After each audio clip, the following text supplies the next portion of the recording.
संजय के हाथ में गोली लगी थी। वो और अभिनव रात के अंधेरे में एक पतली सी गली में छुपे हुए थे। जा बेटा, जल्दी बाहर आ जाओ। अभिनव, मेरी बात सुन बेटा, तुम यहाँ से भाग जाओ वरना ये लोग तुझे भी मार डालेंगे। बाहर सड़क पर उनकी गाड़ी खड़ी थी और उसी गाड़ी के पास खड़ा था राणा। अभिनव, बाहर आओ बेटा। समझ गए? जिसने संजय को गोली मारी थी। नहीं पापा, मैं आपको छोड़ के नहीं जाऊँ। जिद मत कर अभिनव। बेटा देख, मैं तो अपनी जिंदगी जी चुका हूँ। अब जो भी करना है तुम्हें करना है, सब कुछ तुम्हें संभालना है। और मेरी बात सुन, एक बार यहाँ से जाए उसके बाद दोबारा मुड़ के मत देखना, ठीक है? संजय ने कहा और अपनी उंगली में से एक सोने की अंगूठी निकालकर अभिनव को थमा दी। उस पर टी लिखा हुआ था। और एक बात हमेशा याद रखना, अपनी आखिरी सांस तक लड़ना है। समझ गया ना टाइगर? संजय ने अभिनव के माथे को चूमा। Run tiger run. और अपनी बंदूक लेकर उन लोगों का सामना करने के लिए गली से बाहर निकल गए। संजय जैसे ही अपनी गाड़ी के पास पहुंचे तो राणा ने संजय पर बंदूक तान दी। टाइगर, इस कमीने का चेहरा मत भूलना।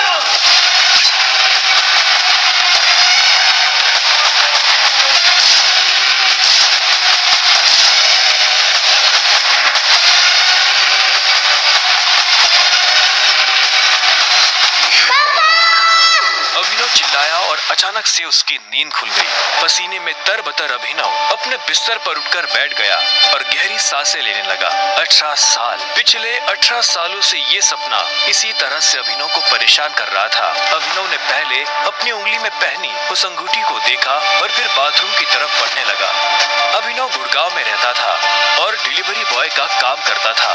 हालांकि इस काम में उसका मन नहीं लगता था, लेकिन अनाथ आश्रम से निकलने के बाद उसके पास ये करने के अलावा और कोई चारा नहीं था। 18 साल की उम्र में उसने अपना खर्च खुद उठाना शुरू कर दिया था। उसकी जिंदगी में बस एक ही खुशी थी, उसकी गर्लफ्रेंड वैभवी। जब भी वो वैभवी को देखता तो अपने सारे दुख भूल जाता था और आज तो वैभवी का जन्मदिन था, इसलिए अभिनव जल्द से जल्द उससे मिलना चाहता था। अंकल, ये केक कितने का है? 600 गए। और ये पेस्ट्री? वो 60 गए। एक दे दीजिए।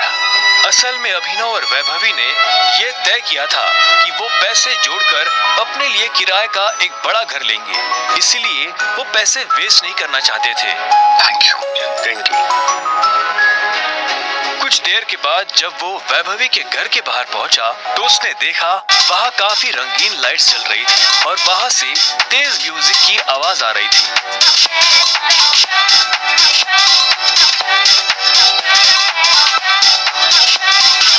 वैभवी,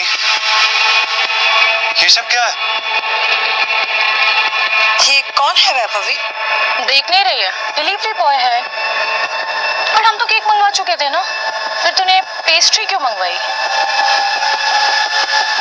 ओह, याद आया, ये तो वही डिलीवरी बॉय है ना जिसको तू डेट कर रही थी।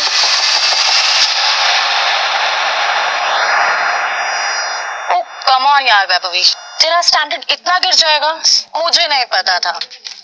Babe, happy birthday babe. Abhinav Deven को अच्छी तरह से जानता था। वो एक बड़े बाप का लड़का था और हर वक्त वैभवी के आसपास मंडराता रहता था। देवेन को यहाँ देखते ही अभिनव का दिमाग खराब हो गया। उसके हाथ में एक बड़ा सा गिफ्ट था। उसके आगे अभिनव के हाथ में लटकी पेस्ट्री की थैली कुछ भी नहीं लग रही थी। मेरी वैभवी को छूने की तेरी हिम्मत कैसे? दोस्तों, तुम लोगों को मेरे ऊपर डाउट था ना, मेरे स्टैंडर्ड्स पर डाउट था। अब बताती हूँ मेरे स्टैंडर्ड्स क्या हैं। मैं तुमसे ब्रेकअप कर रही हूँ। और नहीं तो क्या, बेचारी कब तक तुझ जैसे गरीब के साथ ऐसी आधी पेस्ट्री खाती रहेगी। बेटा तेरी हिम्मत कैसे? बेबी तो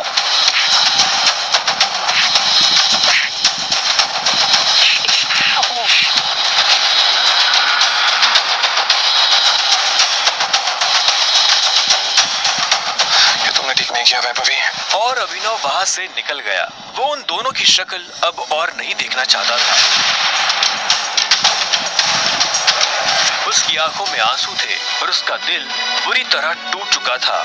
हर घूंट के साथ उसकी आंखों के सामने वो दृश्य आ रहा था जिसमें देवेंद्र वैभवी के गालों को चूम रहा था। ये तुमने अच्छा नहीं किया वैभवी, तुमने बिल्कुल अच्छा नहीं किया, बहुत गलत।